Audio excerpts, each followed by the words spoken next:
A môžeme ísť Slovensko do rýchlej kontry. Loptu má Šesták, ale je pribrzdený. Ešte Pekarík na opačnej strane. Je to ťažká lopta na spracovanie pre Vlada Vajsa. Odrazila sa až Hlubočanovi. Teraz ju má Vajs vo svojej moci. Je tam voľný Pekarík, ale majú Šesták. Ide mu tam Pekarík a dostáva loptu. Marek Hamšík trošku zbrzdený, bolo to napätý. Ešte je tam ďalší center. Tesne vedľa, predstavte si gól! V 37. minúte to vyšlo. Slovensko vyhráva v Izraeli nad domácim výberom 1-0. Teraz musím povedať, že tento gól padol po jednoznačne najkrajšej akcii zápasu, keď sme opäť chceli rýchlym protiútokom otočiť loptu na opačnú stranu na Vlada Vajsa, ktorý hlavičkový súboj prehral a čo bolo veľmi dôležité, Hubočan veľmi rýchlo išiel pod neho do toho hlavičkového súboja. Aj keď to Vajs prehral, Hubočan tú loptu získal. Opäť sme sa dostali na opačnú stranu. Na opačnej strane došlo ku kombinácii s zabiehaním. Opäť krajný obranca Pekarík, ktorý zabehol na krídlo. Vynikajúca akcia, vlastne dá sa povedať skoro celého mužstva. A nakoniec zakončená veľmi pekným centrom a peknou hlavičkou Jakubka. Čiže do tejto akcie sa zapojila 3/4 mužstva a naozaj top akcia zápasu a veľmi zaslúženia 1-0. Hrotový hráč a na ihrisko prišiel Elianin Barda. Predstavte si, štandardná situácia, ktorá okamžite nasledovala po tom striedaní. A Jano Ďurica strieľa druhý slovenský gól. Tým Jana Kozáka vyhráva v Netani nad Izraelom 2-0.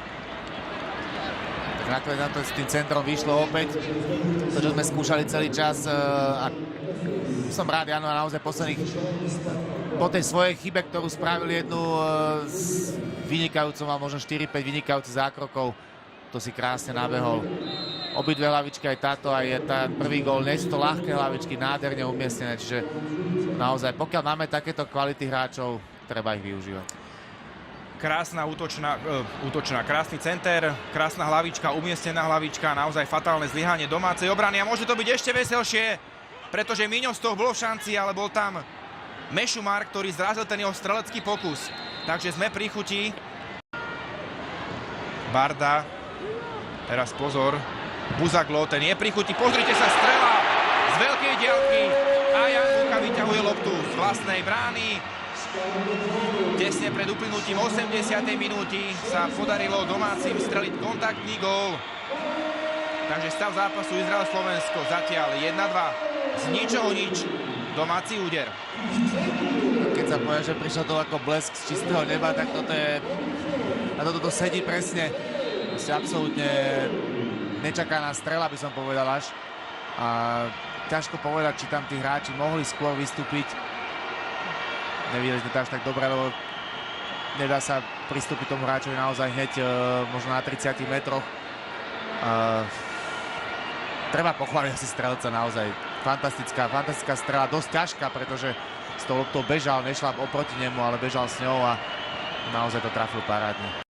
Je tam májový termín 23. a 26. Najskôr súboj s Čiernou Horou a potom ťažký a náročný zápas v Petrohrade proti Rusku. Teraz pekne Miňostoch, ulička na Dušana Šventamu, je to gól!